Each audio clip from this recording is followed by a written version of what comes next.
சின்ன வயசுல கேடிவில இந்த படம் பார்க்கும்போது எனக்கு இந்த ஒரு சீன் பெருசா தெரியவே இல்ல. இந்த மாரிலாம் கூட யாருக்காவது நடந்துருமா அப்படின்னு சொல்லி ஜஸ்ட் இக்னோர் தான் பண்ணியிருக்கேன். ஆனா இந்த மாரி ஒரு இன்சிடென்ட் என்னோட லைஃப்ல நடக்கிறதுக்கு முன்னாடி வரைக்கும். இன்னைக்கு இந்த வீடியோல நம்ம பார்க்க போறது என்னோட ரியல் லைஃப்ல நான் ஃபேஸ் பண்ண ஒரு ஸ்ட்ரகிள் தான். This is retry channel. நான் உங்க ஜவஹர். வாங்க வீடியோக்குள்ள போகலாம். சிம்பிள். இந்த ஒரு சீன்ல நாசர் ஒரு பர்சனை நினைச்ச உடனே ஆட்டோமேட்டிக்கா அவரோட பிபி ஷூட்டப் ஆகி அவரு இதயமே வெடிக்கிற அளவுக்கு போகுதுன்னு சொல்லி அவங்க பொண்ணு பயப்படுவாங்க. இந்த மாதிரி நமக்கு பிடிக்காத யாராவது ஒரு பர்சனை நம்ம நினைச்சுக்கிட்டா அப்படி நமக்கு பிபி ஷூட்டப் ஆயிட்டு நமக்கு இந்த மாதிரி நமக்கு ஹெல்த் இஷ்யூலாம் வர வாய்ப்பு இருக்கா அப்படின்னு சொல்லி நீங்களே யோசிச்சுட்டு இருக்கீங்களா? கண்டிப்பா இந்த மாதிரி ஆகும். நாங்க ரொம்ப வருஷமா வாடகை வீட்டுல தான் வாழ்ந்துட்டு இருந்தோம். இப்போ நாங்க ஒரு ஏரியால குடியிருந்தோம். அங்க இருந்து ரொம்ப கிலோமீட்டர் தள்ளி வேற ஒரு ஏரியாவுக்கு நாங்க வீடு மாறி போக வேண்டியதா இருந்தது.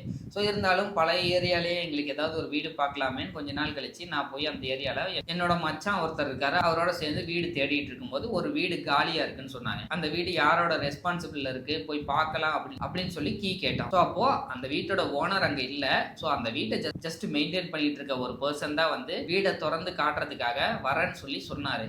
சரி வந்து வீட்டை காட்டுவாருன்னு சொல்லி வெயிட் பண்ணிட்டு இருந்தோம். ஆனா அவர் வரும்போது சாவி கூட எடுத்துட்டு வராம டைரக்டா வந்து எங்ககிட்ட உங்களாலாம் இந்த வீட்டோட வாடகை கட்ட முடியாது, அதனால உங்களுக்கு இந்த வீடு திறந்து கூட காட்ட முடியாது, நீங்க போனா அப்படின்னு சொல்லிட்டாங்க. ஸோ அந்த வீட்டை திறந்து காட்டுறதுக்கு கூட எங்களுக்கு தகுதி இல்லையா அப்படின்ற மாதிரி ஒரு அந்த அந்த ஒரு விஷயம் எனக்கு ரொம்பவே மைண்ட்ல அஃபெக்ட் ஆச்சு. ஸோ அதோட வாடகை ஒன்றும் வந்து லட்சக்கணக்கில் ஒன்றும் கேட்க போறது கிடையாது. அந்த டைம்ல அந்த வாடகை வந்து ஒரு 3000 ரூபாய் தான். ஸோ அந்த 3000 ரூபாய் கூட எங்களால கட்ட முடியாது அப்படின்னு சொல்லி அந்த பர்சன் வந்து எங்களை ஜட்ஜ் பண்ணியிருக்காரு அப்படின்னா, ஸோ ஐ டோன்ட் நோ நம்மளோட லைஃப்ல நம்ம என்ன பண்ணியிருக்கோம் அப்படின்றதே எனக்கு தெரியல. அப்படி வந்து அந்த பணம் தான் நம்மளோட வாழ்க்கை டிசைட் பண்ணது போல, பணம் இருந்தா மட்டும்தான் நம்மள யாரா இருந்தாலும் மதிப்பாங்க போல அப்படின்றது தான் என் மைண்ட்ல தோணிட்டே இருந்தது. அப்பதான் தோணுச்சு அப்பா அம்மா நமக்காக கஷ்டப்பட்டாங்க. ஸோ அதனாலதான் அவங்களுக்குன்னு எதுவும் சேர்த்து வைக்க முடியல. ஸோ இனிமேவாவது நம்ம அவங்களை கஷ்டப்படுத்த கூடாதுன்னு சொல்லி படிக்கும் போதே ஒரு கடையில போய் வேலை செஞ்சுட்டு அங்க கேட்டரிங் சர்வீஸ் அப்படின்ற ஒரு வேலையும் செஞ்சுட்டு அதுல வர்ற கொஞ்சம் பணத்தை வச்சு எப்படியோ ஒன்று படிச்சு ஏதாவது ஒரு நல்ல வேலைக்கு போயிட்டு, ஸோ அப்படிதான் வந்து நான் என்னோட வாழ்க்கையில ஸ்கூலை முடிச்சுட்டு காலேஜை முடிச்சுட்டு ஒரு வேலைக்கு போய் சேர்ந்து அந்த வேலையில இருந்து ஒரு டீசென்டான ஒரு சம்பளத்தையாவது நம்ம வாங்கிடணும் அப்படின்ற ஒரு கோலை செட் பண்ணி அதை சக்சஸ்ஃபுல்லா கம்ப்ளீட் பண்றதுக்கு எனக்கு இந்த ஒரு இன்சிடென்ட் ரொம்பவே ஹெல்ப் பண்ணுச்சு.